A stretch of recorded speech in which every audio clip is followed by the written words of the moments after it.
Bismillahirrahmanirrahim. Assalamualaikum students. How are you? I hope all of you well. So जो है वो आज का लेक्चर मैं चैप्टर नंबर 2 स्टार्ट कर रही हूँ, जिसमें तहरीक पाकिस्तान और पाकिस्तान का क़याम है कि पाकिस्तान को हासिल करने के लिए जो तहरीकें की गई उसका, और फिर उसके बाद पाकिस्तान का क़याम किस तरह से अमल में आया उससे रिलेटेड सारी इंफॉर्मेशन हम पढ़ेंगे। ठीक है।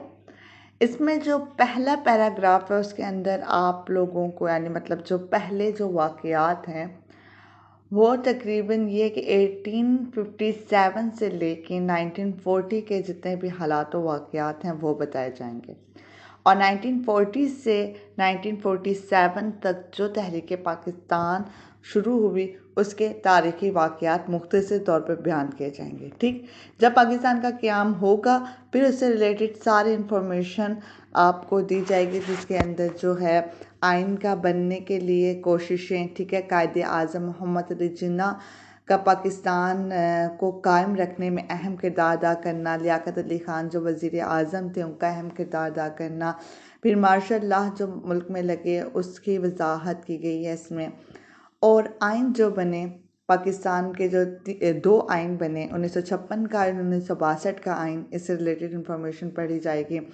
कौन सा सदारती निज़ाम था आइन में और कौन सा जो था पार्लिमानी निज़ाम था, उससे रिलेटेड हम पढ़ेंगे।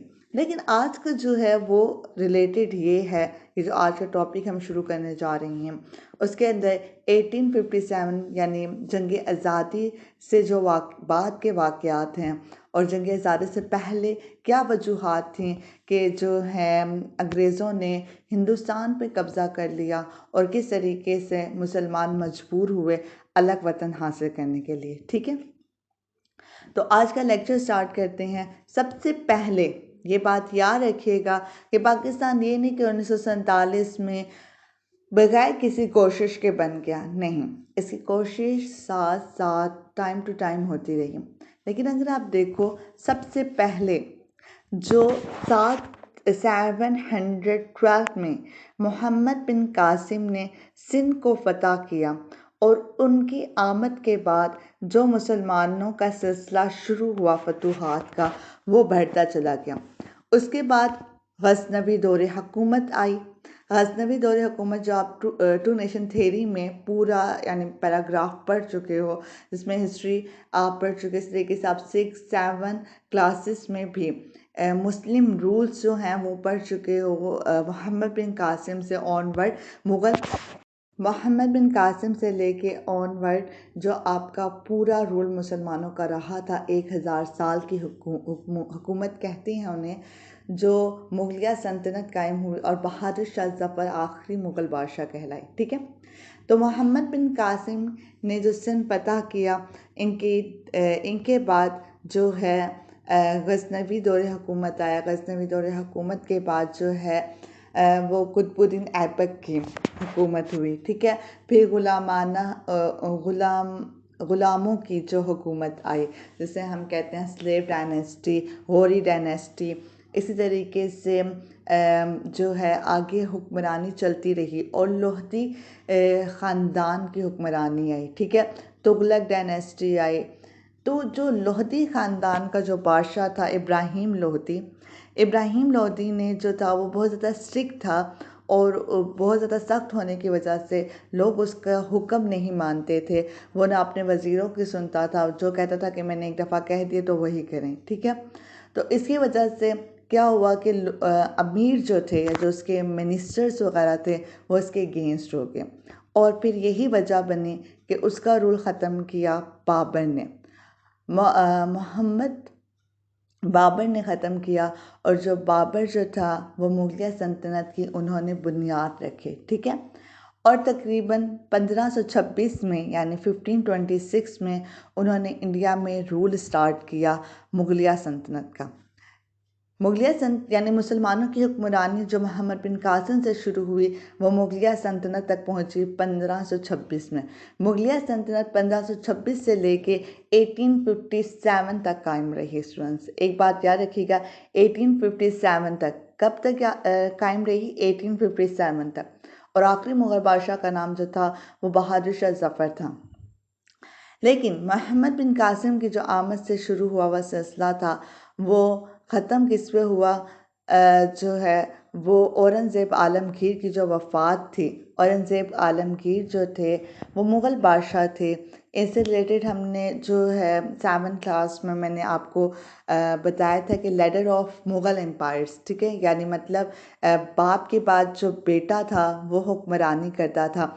जिस तरह से बाबर के बाद बाबर का बेटा जो है हुमायूं ने हुक्मरानी की, और हुमायूं के बाद जो है नसीरुद्दीन हुमायूं थे, ठीक है। हुमायूं के बाद जो थे वो उनके मुग़ल बादशाह जो आए वो अकबर था, ठीक है। अकबर के बाद जो है वो जहांगीर आए, और जहांगीर के बाद शाहजहां, और शाहजहां के बेटे थे औरंगज़ेब।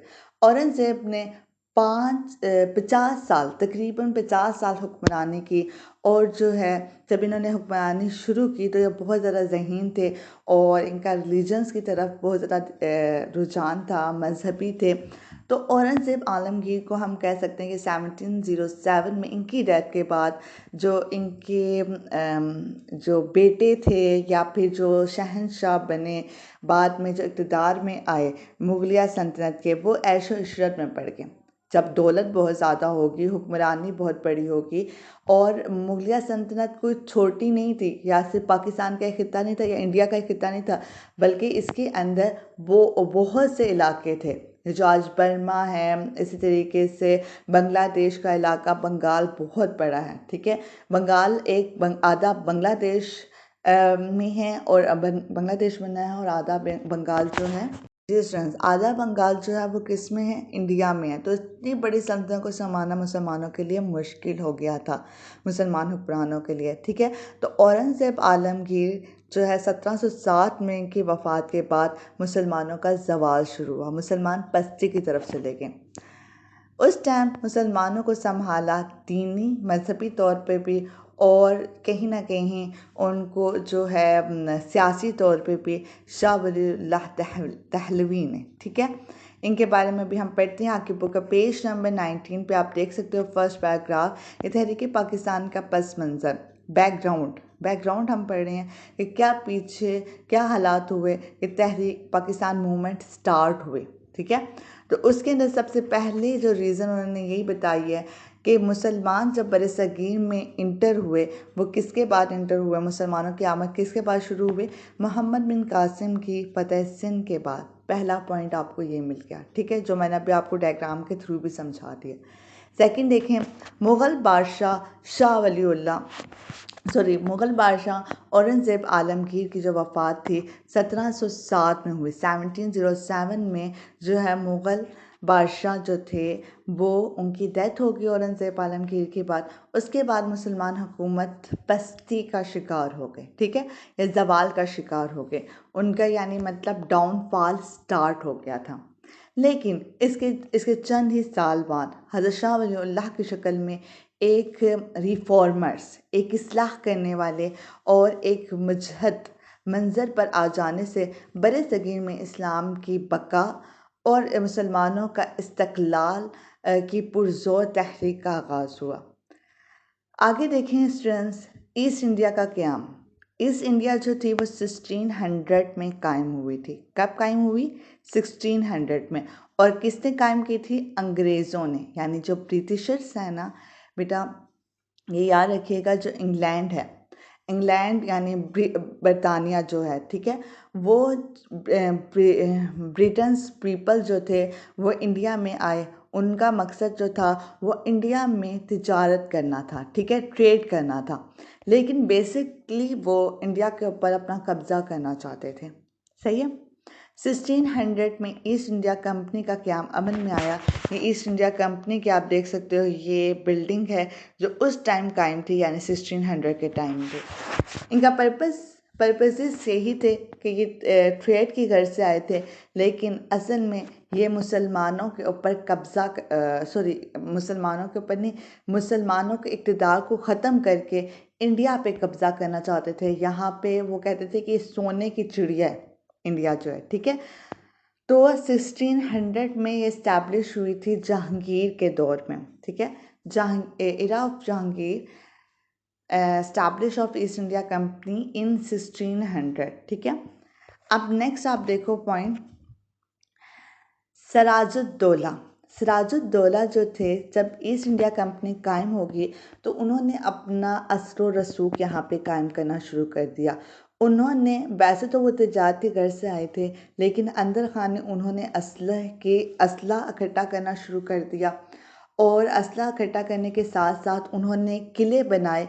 किलों के अंदर थी, उन्होंने फ़ौज बनाना शुरू कर दी, जिसको सिराजुद्दौला ने रोका कि ये फ़ौज ना बनाए, और ये यानी मतलब यहाँ पे लड़ाई वाला सूरत हाल ना करें, क्योंकि ये इंडिया में तिजारत की गर्ज से आए तो तिजारत ही करें। इनकी इस तरह से रोकने की वजह से इनसे सिराजुद्दौला से लड़ाई की गई 1757 में। लेकिन अपनों ने साजिशें की, अपने ही इनके मिनिस्टर्स जो हैं वो ब्रिटिशर्स के साथ मिल गए थे, और इन्हें ये जंग हारनी पड़ी। और 1757 में जो है वो जंगे प्लासी हुई थी, बैटल ऑफ प्लासी हुई, और नवाज सिराजुद्दौला जो थे वो जंग हार के थे, ठीक है। इस जंग के हारने की वजह में इन्हीं के अपने जो नवाज सिराजुद्दौला के जो मिनिस्टर थे, जिसे कहते हैं ना वज़ीर आज़म, ठीक है, जो यानी मतलब इनके वज़ीर थे सबसे बड़े, उसका नाम था मीर जाफ़र। और मीर जाफ़र को कहते हैं कि हिस्ट्री में सबसे बड़ा गद्दार कहा जाता है, जिसने गद्दारी की, और नवाज सिराजुद्दौला ये जंग हार गया।